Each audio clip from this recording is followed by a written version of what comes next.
सच्ची घटना बताते हैं राजस्थान के श्री गंगानगर साइड की। यहाँ हम रहा करते राजस्थान सूरतगढ़ में। तो हम गाड़ी लेके जा रहे थे, एक ठेका था शराब का। गाड़ी वहाँ हम्प वगैरह थे, धीरे की एक गाड़ी खड़ी थी वहाँ और उसके ऊपर लिखा था नाम खुमारी नानका चढ़ी रहे दिन रात।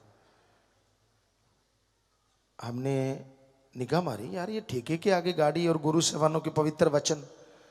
हमने गाड़ी रोक दी, हम अंदर गए ठेके में। हमने कहा ये गाड़ी किसकी है? तो एक आदमी शराब का पैग ले रहा था, कहता मेरी है। हमने कहा यार हम तो कुछ नहीं लेना, लेकिन आपकी गाड़ी के ऊपर बहुत सुंदर दोहा लिखा है। क्या लिखा है? कहता पोस्त पंगा भीम मद नशा उतर जाए प्रभात, नाम कुमारी नानका चढ़ी रही दिन रात।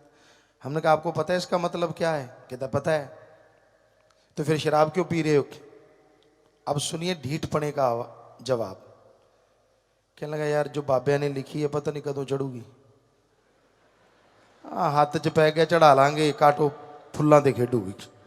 वाह मां दिया पुता, फिर लिखवाया क्यों है? जरूरी सी? तो वो बहुत शर्मिंदा हुआ। तो ये अलग बात है कि ऐसे लोग मानते नहीं हैं। आप कभी भी देख लेना ट्रकों पे बसों पे गुरु साहबानों के, संतों के, ऋषि मुनियों के बड़े पवित्र वचन लिखे होते हैं। ऐसे लगता है यार ज्ञानी जी जा रहे हैं, और पास जाओगे ऐसे सड़ांस मारती है जैसे बोक में मार रही हो।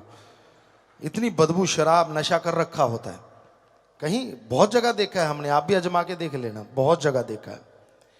तो ये क्या है? ये धर्मों को मानना है या धर्म की खिल्ली उड़ाना है? जरा बताइए। लोग क्या कहेंगे? ये सिखाता है आपका धर्म, ये सिखाता है आपका मजहब।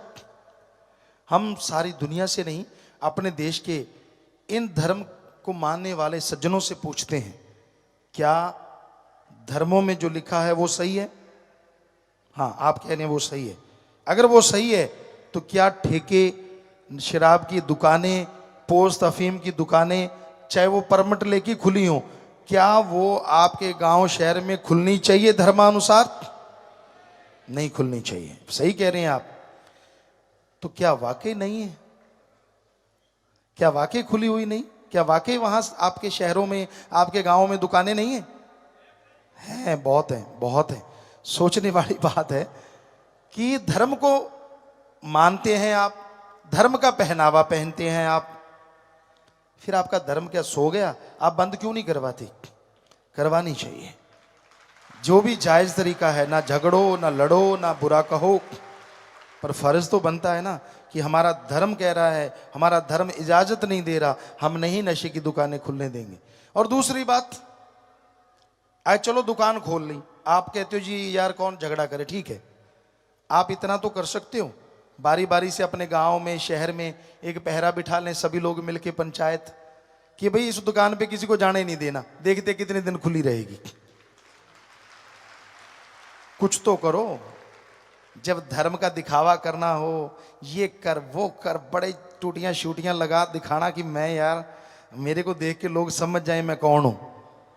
मजा तो तब है जब धर्म का कर्म भी करके दिखाओ, मजा आ जाएगी कि वाकई आप कौन हैं, लोग अपने आप ही पता चल जाएगा यार ये है सच्चा धर्म को मानने वाला। तो भाई सच्ची बात कड़वी तो होती है, पर हम क्या करें, सत्संग में सच बोलना पड़ता है। तो ये सच ना हो तो हम सत्संग नहीं करेंगे कभी भी। अगर आपको लगता है कि ये सच नहीं है तो ये सच है, लेकिन जब सुनना पड़ता है ना सच, कड़वा बहुत लगता है, बुरा लगता है। हम किसी भी धर्म की निंदा कभी जिंदगी में, जब से जन्म लिया है मालिक जानता है, सोचा नहीं। निंदा करनी तो बहुत दूर की बात है, मालिक जानते हैं। हर धर्म को मानते हैं, इज्जत करते हैं उन महापुरुषों की, संत पीर पैगंबरों की। हम तो खाकसार हैं, चौकीदार हैं, सेवादार हैं।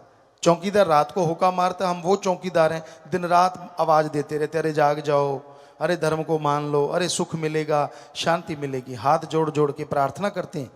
और ऐसा तो कोई सेवादार कर सकता है, चौकीदारी कर सकता है, तो वो हम तो करते रहते, हम अपनी कोई बढ़ाई नहीं देते। पर आपको फिर भी बुरा लगता है तो क्या किया जा सकता है, क्योंकि राम नाम का डंका बजाना फकीर का काम होता है, लोगों को सचेत करना रूहानी सूफी संत का काम होता है।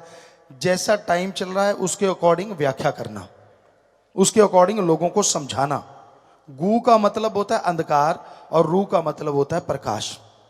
रूहानी सूफी गुरु पीर फकीर क्या सिखाते हैं कि जो अज्ञानता रूपी अंधकार में ज्ञान रूपी दीपक जला दे, वो सच्चा पीर फकीर गुरु होता है। तो भाई हमारा काम आपको आवाज देना है। आप जागो ना जागो, आप मर्जी के मालिक हैं। जैसे एक फिर उदाहरण याद आ गया। एक आदमी था, पुराने समय की बात, तो उस समय घोड़े होते थे, ऊंट होते थे, बैल होते थे। तो वो घोड़ा लेके गया खेत में, तो चने लेके आ रहा था वो। एक आदमी का खेत साथ में था, उसने देखा घोड़े के ऊपर एक छाटी डाल रखी है, बोरा कहते पंजाबी च, पुराने टाइम में बोरा छाटी जो भी, जिसमें वजन डाला जाता है। तो वो एक तसला भरता चने का एक साइड में डाल देता, एक रेते का भरता दूसरी साइड में डाल देता। ऐसे दो ऐसे बने होते हैं घोड़े के ऊपर, जैसे ये घोड़ा ऐसे रख देते हैं, एक इधर डाल देता एक इधर की। जिमीदार दूसरा देख रहा था, वो उसके पास गया, कहने लगा यार ये क्या कर रहा है, रेता क्यों डाल रहा है? कहता मैं वजन बराबर कर रहा हूं, इधर चने डालूंगा 2 मन, इधर बराबर रेत डालूंगा ताकि बैलेंस रहे, नहीं तो वो गिर जाता है। सब लोग जानते हैं पुराने, अगर वो एक साइड ज्यादा हो जाए तो गिर जाता है। पंजाबी जी कहें तो कहना मैं वजन सामा कर रहे हैं। तो उसने, जिमीदार ने कहा यार तू ऐसे करना, एक चनों का तसला इधर डाल, दूसरा चने का तसला उधर डाल दे, 2 मन लेके जा, 4 मन बोझ क्यों उठवाता है घोड़े से? आगे से पता है जिमीदार क्या कहता है? घोड़ा किसका? वो जिमीदार कहता तेरा। चने किसके? कहता वो भी तेरे। कहता फिर मैं जैसे मर्जी डालू, मेरी मर्जी। तो आजकल के ऐसे घोड़े वाले हैं, कुछ भी सिखा लो उनको, कुछ भी समझा दो, कहता मैं तो ऐसे करूंगा, मेरी मर्जी। तो भाई मर्जी तो तेरी, पर बताना तो फकीर का फर्ज होता है कि सही रास्ते पे चलिए। आप सेवा कीजिए, घर से शुरुआत कीजिए अपने माँ बाप की। और माँ बाप जो बुजुर्ग बैठे हैं यहाँ, उनका फर्ज है बच्चों को सलाह जरूर दो, पर टांग मत अड़ाओ।